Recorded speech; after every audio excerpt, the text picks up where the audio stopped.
palavra. E nesta noite, Pai querido, nós estamos aqui sedentos com o coração preparado, meu Deus, para ouvir a Tua voz, para compreender as Tuas Escrituras, Pai, para a aplicação na vida. Eu quero pedir, meu Deus, nesta noite a Tua bênção mais uma vez. O Senhor sempre esteve conosco, o Senhor sempre esteve nos ensinando. Nesta noite não vai ser diferente. Eu peço que o Senhor abençoe, Pai querido, cada aluno, cada aluna, Senhor meu Deus, que está aqui. Abençoe a vida da professora Elisângela, Senhor meu Deus, como o Senhor sempre tem feito. Dá sabedoria, graça, entendimento, Senhor. Nós possamos, meu Deus, aprender com o Senhor nesta noite. Eu quero pedir, meu Deus, em nome de Jesus, que o Senhor alcance aqueles que estão viajando, Pai, aqueles que não podem estar presentes nesta aula. Que o Senhor, meu Deus, os guarde, que o Senhor os livre de toda e qualquer infecção, de toda e qualquer contaminação, Pai. Se estão viajando, que dê descanso. Em nome de Jesus, alcance, Senhor, meu Deus, a vida da irmã Marli. Que o Senhor, meu Deus, possa visitá-la com poder de cura nesta noite, com poder de renovação. Em nome de Jesus Cristo. Pai eterno, que o Senhor alcance o coração dela nesta noite, meu Deus. A tua mão, uma boa mão potente e poderosa esteja com ela. Eu peço a intervenção do Espírito Santo nesse processo de recuperação da nossa irmã, em nome de Jesus. E a nossa sala, Senhor, meu Deus, o Senhor tem liberdade nesta noite para nos ensinar, para, Senhor, meu Deus, moldar o nosso coração segundo a tua vontade, para que o Senhor mude, Senhor, meu Deus, a nossa conduta em nome de Jesus. Amém. E amém. Glória a Deus. Glória a Deus. Eu fui só apertar aqui para liberar para o pessoal ir entrando e esqueci que eu tinha fechado o áudio. Glória a Deus, queridos. Deus abençoe quem está entrando aí que eu não tinha dado a paz ainda. Renatinha e Cléo, graça e paz. Pastor Marcos, Soninha, Priscila, ô Glória! A Pri Coelho está aqui com nós hoje. Aleluia, que bênção. Pri tem acompanhado de longe, né, Pri? Mas glória a Deus. Rodrigo, graça e paz aí. Quem mais? Dagmar, aleluia. Alessandra, Deus é bom. Tereza, recuperada. Sarinha, tudo bem aí? Sarinha com bebê, graças a Deus, também tá aí com a gente. E o Senhor vai acrescentando aqui os alunos. Nós já fizemos a oração de início, apresentamos a vida de vocês, a vida daqueles que não vão poder estar conosco hoje por algum motivo, ou viagem, né? Tem alguns que estão doentes, mas nós pedimos ao Senhor que os alcance onde quer que eles estejam. Então vamos dar início, que a gente tem bastante coisa hoje. Aliás, esse nosso curso ele tem bastante coisa, né, pra gente falar. Então a gente não pode ficar perdendo tempo. Daniel capítulo 8. Abram aí, quem tá aí com a Bíblia, Daniel capítulo 8, caderno, caneta, deixa tudo no jeito aí, que tem bastante coisa pra gente hoje em nome de Jesus. Daniel capítulo 8, a partir do versículo 1. A gente acho que até deu uma lida nele semana passada, né? Falei um pouco do que a gente ia falar no capítulo 8, mas hoje a gente vai esmiuçar essa palavra pra gente entender essa segunda visão, né, de Daniel, que ele mesmo teve e que o Senhor tem falado com ele a respeito do final dos tempos. Vocês viram lá a imagem que eu mandei para vocês no grupo? Deu para dar uma olhadinha lá? Imagem bem legal, né? Dá para ter uma ideia, a gente vai falar um pouquinho sobre ela. Vocês vão ver que tá bem fácil de entender, tanto pela imagem quanto pela própria palavra, né? Pelo próprio ensino aqui. A gente vai conseguir entender isso direitinho. Daniel capítulo 8, vamos lá? Então diz assim a palavra. Daniel 8:1. No terceiro ano do reinado do rei Belsazar, eu, Daniel, tive outra visão. A segunda. Então aqui Daniel já começa dizendo que essa visão que ele está tendo é a segunda visão. A primeira nós já vimos lá atrás, que é a dos 4 animais. E agora ele tem uma segunda visão.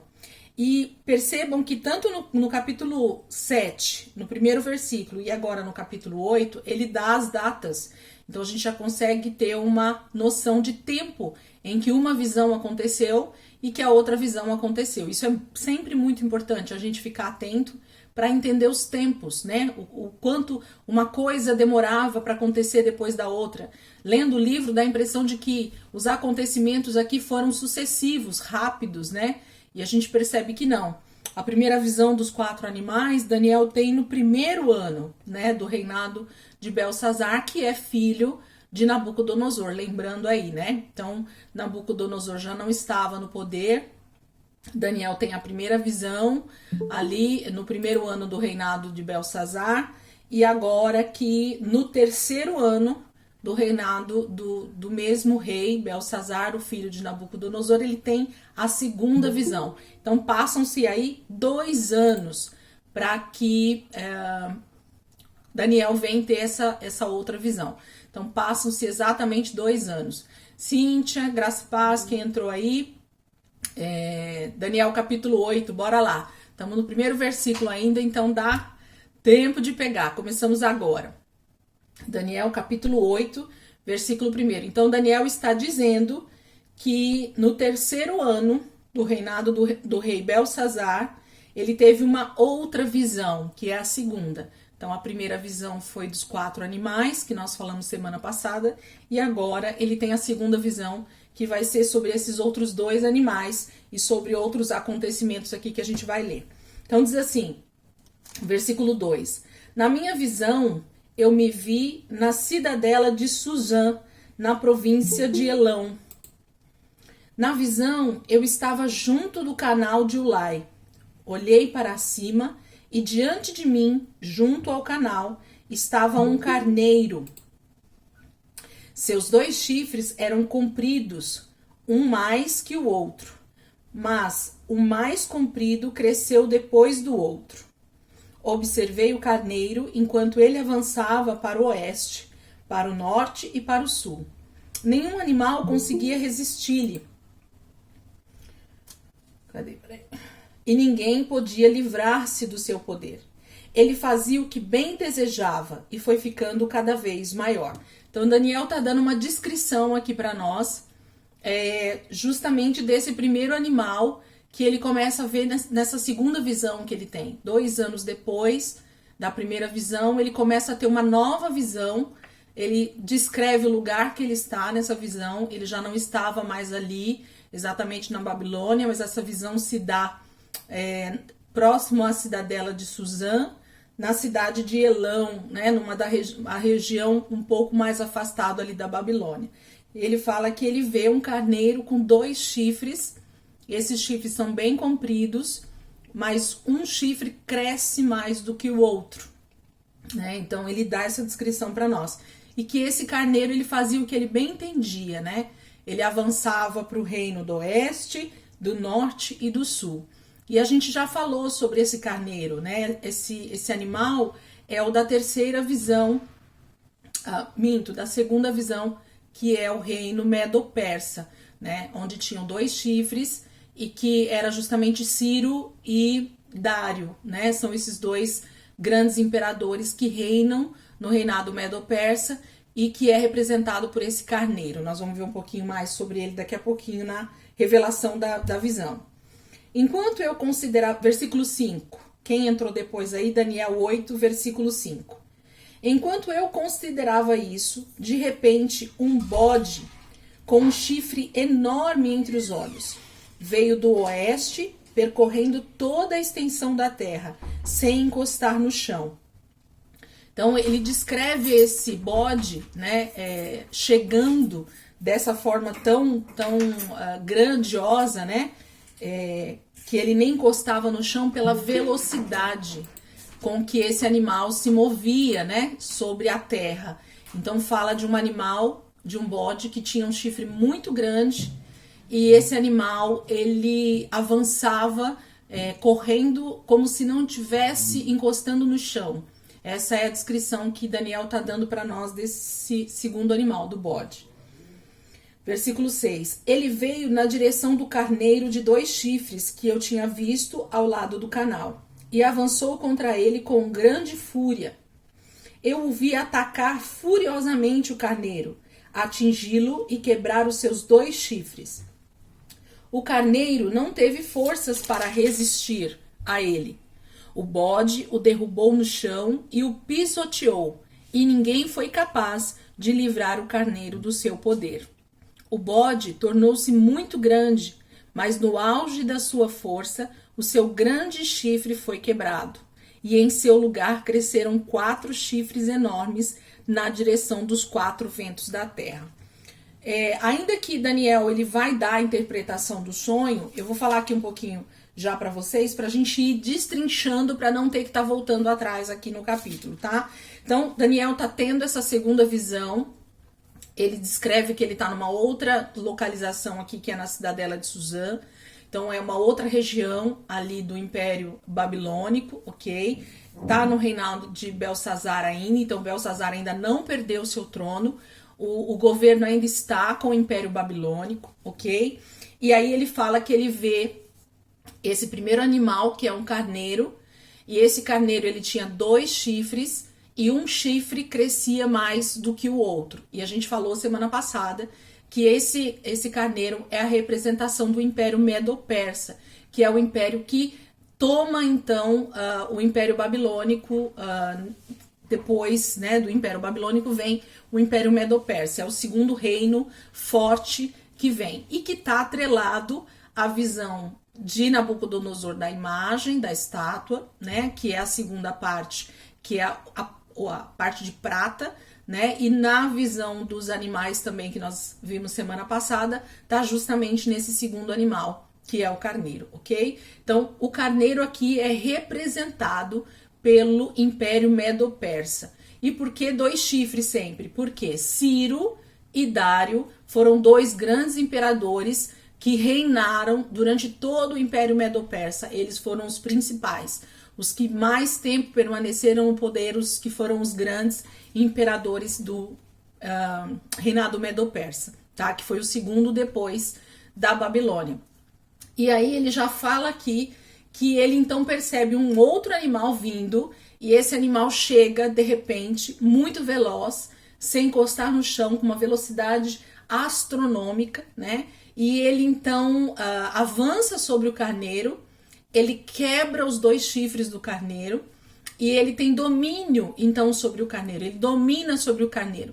E quem é esse bode? Então nós sabemos que sempre está dando uma sequência de impérios, né? Está se falando aqui de uma tipologia, para a gente entender o que Daniel está falando. Eu falo que o livro de Daniel, ao mesmo tempo que ele é difícil, ele é fácil, porque é uma sequência de revelações, de visões que Deus vai dando, de acordo com aquilo que já está sendo falado.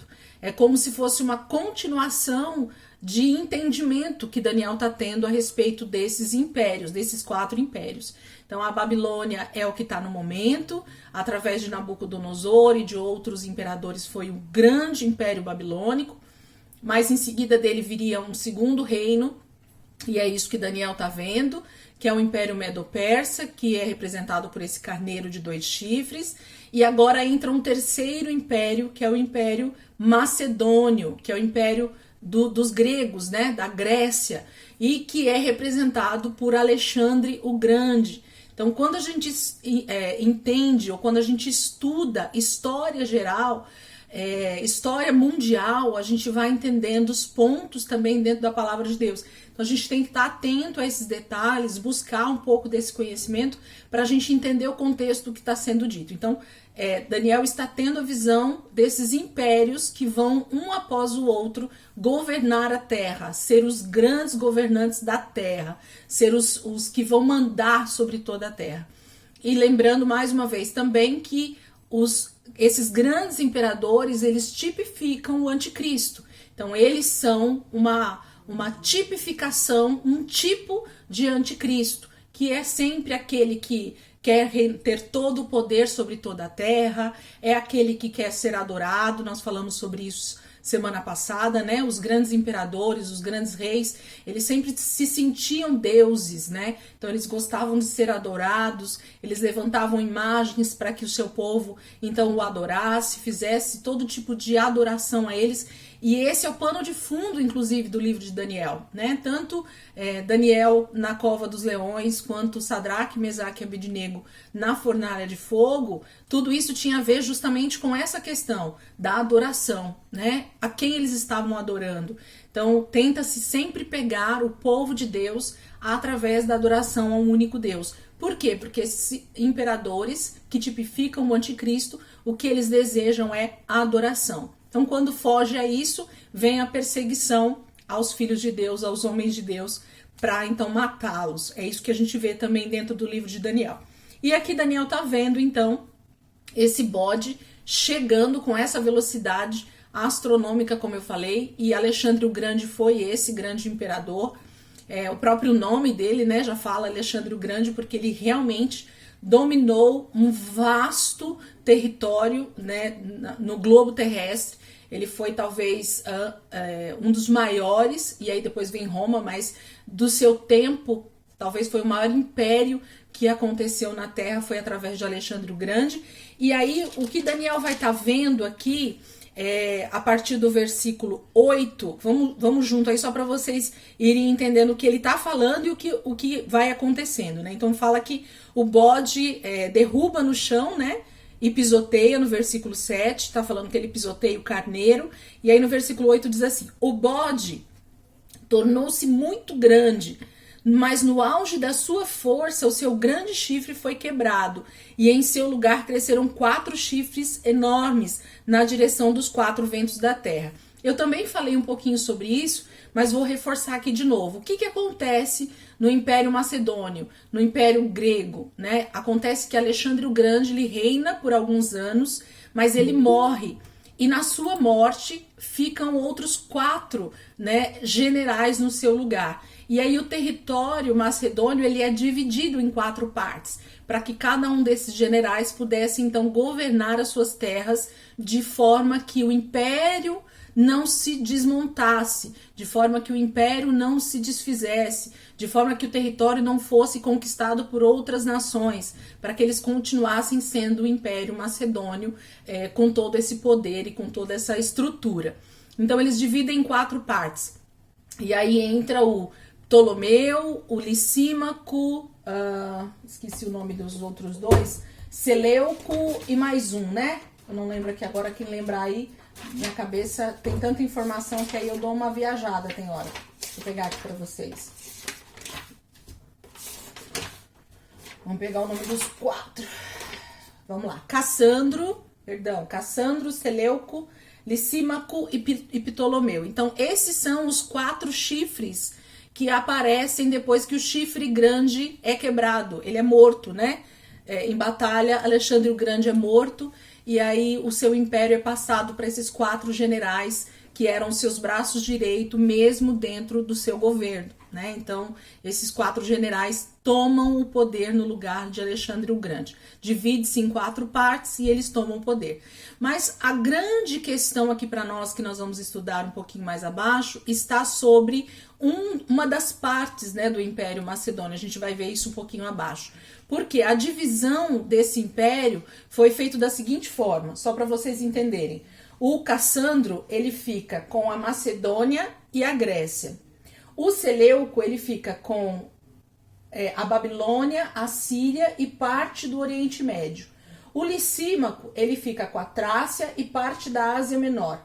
E o Ptolomeu, ele fica com o Egito, a Líbia e parte da Arábia. Então, os principais para nós aqui dentro do estudo que a gente vai ver aqui na verdade, Seleuco e Ptolomeu.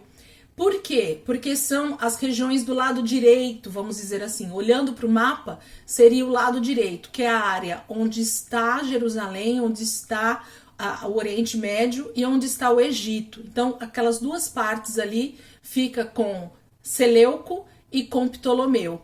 E os outros 2 ficam com o lado esquerdo do mapa, vamos dizer assim, que é Cassandro e Licímaco. Eles não fazem muita diferença no Império, mas esses 2 outros generais, eles é que fazem toda a diferença no final aqui, que a gente vai estudar um pouquinho mais sobre eles. Então fala que esse grande bode, com esse grande chifre, o chifre dele é quebrado, então vem a morte de Alexandre o Grande.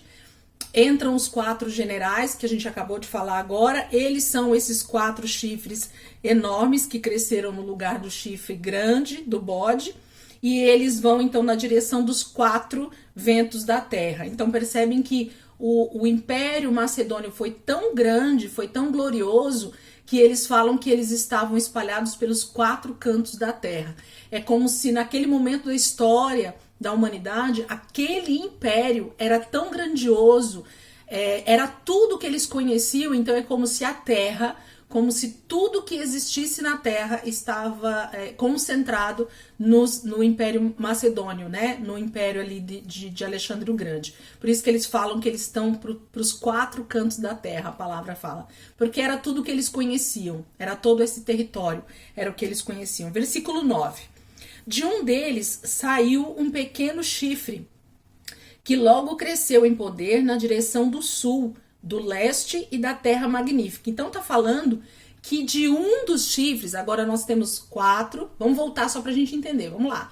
Então, um grande que tá no bode, que é Alexandre o Grande, ele quebra, ele é derrubado e quebrado, né, no caso, com a morte de Alexandre o Grande.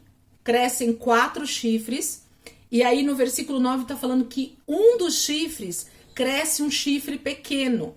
Então, em um desses territórios, cresce um outro chifre, que é o que vai acontecer aqui, que a gente vai falar, por isso que eu falei que os outros 2 que eram os importantes. De um deles saiu um pequeno chifre, que logo cresceu em poder na direção do sul, do leste e da terra magnífica, que cresce para o lado lá de Jerusalém, da terra magnífica, como Daniel está colocando aqui para nós. Versículo 10. Cresceu até alcançar o exército dos céus e atirou na terra parte do exército das estrelas e as pisoteou. Tanto cresceu que chegou a desafiar o príncipe do exército. Nós vamos ver na Revelação, a gente vai falar um pouquinho melhor sobre essa questão do príncipe aqui, que vocês vão entender que é a briga entre o reino espiritual mesmo, né? O reino de Deus contra o reino das trevas. A gente vai perceber que esse príncipe aqui está falando do próprio Cristo. Versículo 11 de novo. Tanto cresceu que chegou a desafiar o príncipe do exército. Suprimiu o sacrifício diário oferecido ao príncipe e o local do santuário foi destruído. Então vamos lá, o que esse pequeno chifre que cresce em um dos chifres que ganha um certo poder, ele faz? Então esse pequeno chifre que está se falando daquele cara que eu falei semana passada, que é referente à Guerra dos Macabeus. Quem é esse cara? É o Antíoco Epifânio. Quem quiser anotar aí, pode colocar. O nome do imperador, né, do rei que surge ali na região do Oriente Médio é o Antíoco Epifânio.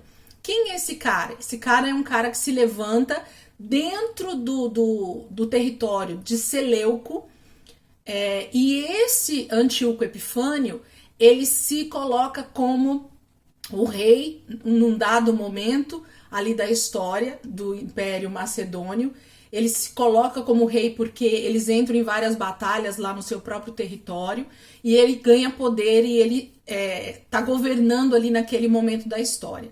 E aí, por isso que a palavra fala que esse pequeno chifre ele se levanta, porque ele não era o principal, mas ele se levanta em poder por uma questão política, por brigas ali dentro do próprio território de Seleuco, e ele toma o poder, então, e ele tá no poder naquele momento. E o que ele faz nesse momento da história, em especial lá em Jerusalém, lá na Terra Santa? O que ele faz? Ele faz 2 coisas. O poder dele tá tão grande sobre aquele território que ele pega e faz o seguinte: ele suprimiu o sacrifício diário oferecido ao príncipe. Ele toma o poder de tal maneira que ele toma inclusive o templo em Jerusalém. Então essa é a época da Guerra dos Macabeus, que acontece por causa de Antíoco Epifânio, que é um período ali que está esse retorno do exílio, da reconstrução de Jerusalém, quase no tempo de Deus se calar, vamos dizer assim, né? Naquele período interbíblico que eles falam, né? Onde você não tem muito da palavra de Deus escrita, mas você tem os livros históricos para a gente ter uma ideia. Então, vamos só tentar entender o que Daniel está falando aqui. Eu tenho que trazer para o livro para a gente entender que isso tudo aqui tem a ver com uma profecia. A gente não pode esquecer disso. Eu estou falando a história porque a gente já tem a história. Mas Daniel, nesse momento aqui, ele está ainda no Império Babilônico. A gente não pode esquecer isso. Ó. Ele está tendo uma visão. ok? Sobre esses dois animais, sobre o carneiro e o bode, e ele está descrevendo aqui no final do capítulo, no meio do capítulo 8, ele está descrevendo o que vai acontecer com esse bode, que ele perde o grande chifre. A gente agora sabe, porque a gente tem toda a história, que é Alexandre o Grande. Aparecem 4 chifres, que a gente agora sabe que são os 4 generais que surgem depois de Alexandre o Grande. E dentro desses 4 generais, no território de Seleuco, aparece um homem quase no final já do Império Macedônio, quase para entrar já no Império Romano. Esse é o período da história em que esse Antíoco Epifânio ele se levanta contra todo o território ali do povo de Deus, dos judeus, e ele toma o templo. E quando ele toma o templo, nessa guerra civil que ele está criando ali naquele momento contra os macabeus, e por isso que os macabeus se levantam nesse momento, ele faz 2 coisas terríveis aqui que a palavra está descrevendo, que Daniel está tendo a visão. Olha o que Daniel está tendo visão. Daniel não está escrevendo o que está acontecendo, Daniel está tendo uma visão. É nós que sabemos o que aconteceu porque a gente já está aqui muito à frente desse tempo, ok? Mas Daniel está dizendo o seguinte, ó, que ele suprimiu o sacrifício diário oferecido ao príncipe. Então, todo o sacrifício que era feito no templo em Jerusalém a Deus, esse Antíoco Epifânio, ele simplesmente aboliu. Não se podia mais fazer sacrifícios a Deus no templo. Ele tomou o templo para ele. Aí o que ele fez mais? Vamos lá. Peraí. Ele suprimiu o sacrifício diário ao príncipe e o local do santuário foi destruído. Então ele destrói, né, o templo lá de Jerusalém mais uma vez. O templo mais uma vez é destruído. E aí o versículo 12, ó. Por causa da rebelião, o exército dos santos e o sacrifício diário foram dados ao chifre. Vocês estão vendo que há uma rebelião, e aí o povo de Deus, que está dizendo aqui que são o exército dos santos, eles são entregues nas mãos de Antíoco Epifânio. A história conta, tá? Eu tô fazendo um paralelo com vocês aqui porque eu li a história para poder falar aqui para vocês. Nesse momento da história, os judeus mais uma vez são perseguidos. Muitos são mortos nessa guerra civil que acontece ali em Jerusalém por causa dessa tomada do templo. E automaticamente, agora os sacrifícios que eram oferecidos no templo, eles são oferecidos para Antíoco Epifânio, para o Império Grego, ok? Então, ele acaba com os sacrifícios que eram feitos a Deus pelos judeus, ele persegue os judeus, os santos que estão ali em Jerusalém, e ele então começa a fazer sacrifícios para ele, para o Deus que eles chamam lá na época de Zeus, né? É para Zeus que ele coloca uma estátua dentro do templo em Jerusalém. Então, ele simplesmente profana o templo em Jerusalém, o tal do Antíoco Epifânio, que é esse chifre pequeno que se levanta dentro do território do Império Macedônio, ok? Então, é isso que ele faz. Agora, vamos lá, ó. Ele tinha êxito em tudo o que fazia e a verdade foi lançada por terra. Então, a palavra de Deus, ela foi totalmente proibida nesse período da história. A história conta que Antíoco Epifânio, ele queimou todos os papiros, todos os rolos que tinham da lei, da Torá, lá em Jerusalém. Ele queimou tudo, ele tirou todo o sacrifício que existia no templo, ele proibiu a circuncisão, ele proibiu os costumes judaicos naquela época ali no território. Então, a perseguição foi tão grande contra os judeus que tudo isso aconteceu naquele momento da história. E por isso há a revolta dos chamados macabeus. Então, o livro de Macabeus histórico, ele está justamente falando toda essa questão que está acontecendo nesse período da história. E Daniel, muito antes, está tendo essa visão dada por Deus a ele sobre esses acontecimentos. E ele está profetizando. Lembra que eu falei que era para aquele momento da história, mas ele profetiza também para o final dos tempos? A gente vai ler várias vezes a palavra aqui dizendo que tudo isso que Daniel está vendo é para o final dos tempos. Mas quando o anjo está dizendo isso, ele está dizendo de um cumprimento parcial aqui e um cumprimento parcial nos últimos dias que ainda nós vamos viver. Então, parte dessa profecia se cumpre sim dentro daquele período da história, e que Daniel está profetizando aqui muito tempo antes, mas essa profecia também faz alusão, ela nos leva a olhar para esse quadro que nós estamos vendo e ver o anticristo no terceiro templo lá em Jerusalém. Então nós vamos ter praticamente os mesmos acontecimentos que Daniel está vendo aqui em Daniel 8, muito tempo antes do Império Macedônio tomar conta, do Império, é isso mesmo, Macedônio Grego, né? Eu sempre me confundo com Medo-Persa. Muito antes do Império Grego tomar posse. Então Daniel está tendo essa visão, ele não vai viver no tempo que isso vai acontecer, mas ele profetiza sobre isso.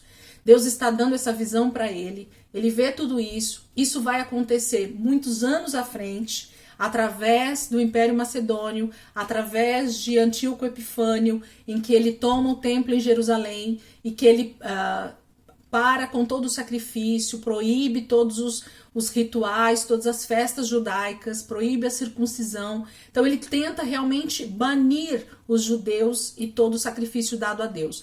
E ele toma aquele templo e faz ele para Zeus e coloca e faz sacrifícios ali para os seus deuses, e ele tenta então impedir que os judeus, eles continuem no território.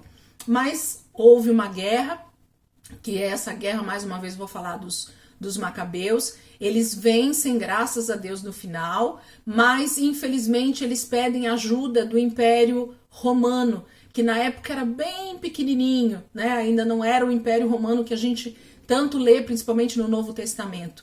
E aí foi o grande erro desses sacerdotes que estavam nesse momento querendo ter novamente, né, o seu lugar de adoração, mas eles tomam uma atitude, infelizmente, que deu no que deu, né? Deus estava no controle de tudo, mas infelizmente eles tomaram uma atitude errada. Essa parte da história eu não conhecia até pouco tempo atrás, e quando eu vi isso, eu falei, Senhor, como verdadeiramente o homem, ele busca os seus caminhos, né? Ele busca os seus próprios erros, né? E ele vai ter consequências terríveis lá na frente. O que vai acontecer nesse período?